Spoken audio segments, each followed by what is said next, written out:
Hey there, friends. We have a little over 7 days left until the presidential election, and I think it's really important that we understand what we're fighting for here. We have one side who believes in securing our southern border, which means protecting the safety of all the Americans, including our children, not to mention other children who belong to other countries who are being trafficked in across the southern border to be abused in many different ways, not to mention the drugs and everything else. But I think that's the main thing we need to understand that's on the ballot. That affects so many other areas, including our economy and, of course, again, our safety. You guys remember this doozy? Have a secure border in that is a priority for any nation, including ours and our administration. So the border's safe, right? Yeah, right. If you haven't seen this video yet, it's pretty shocking. Texas DPS aircraft operations captured thermal video of an intense gun battle, actually a few different gun battles, across from Donna, Texas, and Rio Bravo, Mexico, about a mile away from the Rio Grande River. Looking at my map here, you're going to see the red line is essentially straight across the Rio Grande, and you see Rio Bravo down below. So it's just off of the river and probably literally a stone's throw from the American side, Donna, Texas, and the rest of those little areas and small communities on that side of the Rio Grande River. If you look towards your bottom right, you're going to see a person crawling on the ground. The people at the upper left-hand corner appear to be tracking him, and of course they eventually start shooting at one another. Again, this is a stone's throw from the American border, United States-Mexico border. These people are shooting. You're going to see a guy spray with there he goes right there, fully automatic. He's spraying these bushes looking for at least this person, likely some other people as well. This next video shows two pickup trucks side by side shooting at people from appears to be at least two different directions, from the right hand side, the passenger side of the vehicles, as well as behind them. You see them obviously shooting rearward right now.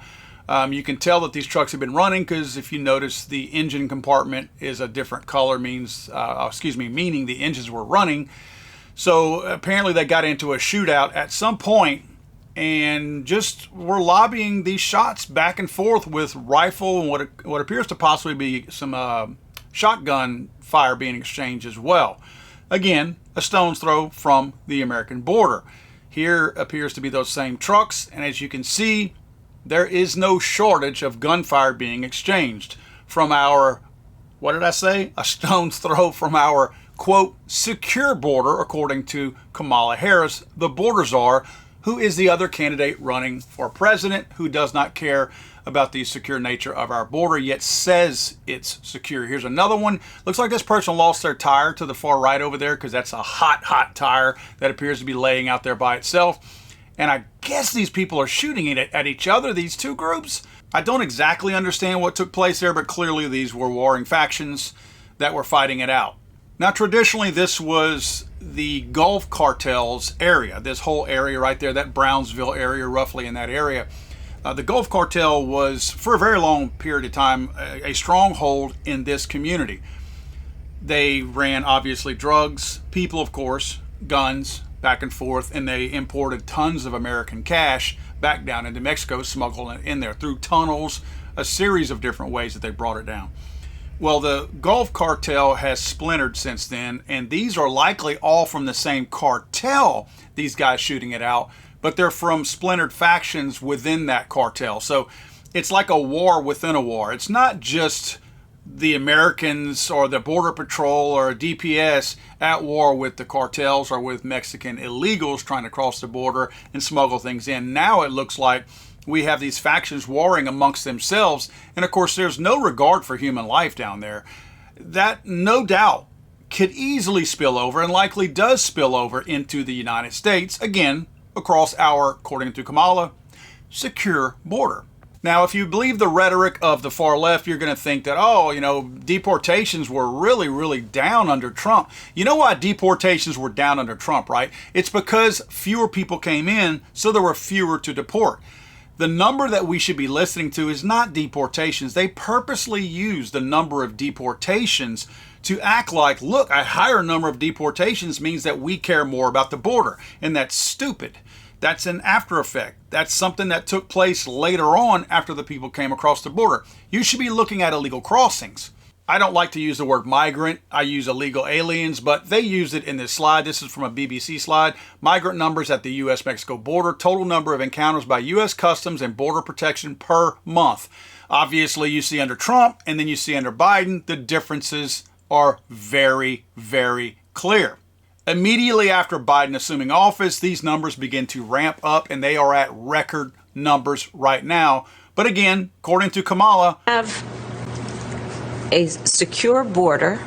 Well, thank you, Leatherface, but that's not a secure border. We see what's happening on the border. You guys have it wide open. There are gunfights and battles just across the border. And again, likely in Texas as well, and some of the other border states. It's just not reported. Obviously, that kind of stuff is stomped out pretty quick. Now, after seeing all this video and hearing Kamala say that we have a secure border, when you say something is already fixed, then that's your way of saying we're not trying to improve upon it anymore because, hey, we've already taken care of it. So that means they're not doing anything right now to make the border any safer because they know better, but they've convinced themselves that the message they need to put out there is that the border's secure, therefore I don't have to do anything else. This person that says we have a secure border also says this. I'm in favor of the Second Amendment, and we need an assault weapons ban. So Kamala is convinced that the border is secure and we need to take AR-15s away from honest, law-abiding Americans. Let's take a look at this video again and play back some of what Kamala had to share with us again. Have a secure border in that is a priority for any nation, including ours and our administration. I'm in favor of the Second Amendment, and we need an assault weapons ban. Once again, guys, I repeat, nobody is coming to save you. It's up to you to save yourself.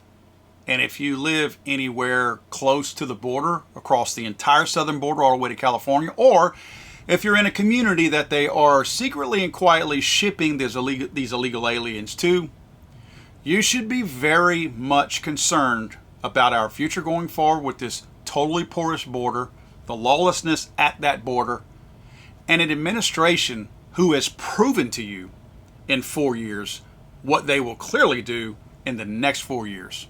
I don't understand the point that you're making. God save the Queen, man. I'm sorry, I thought this was America.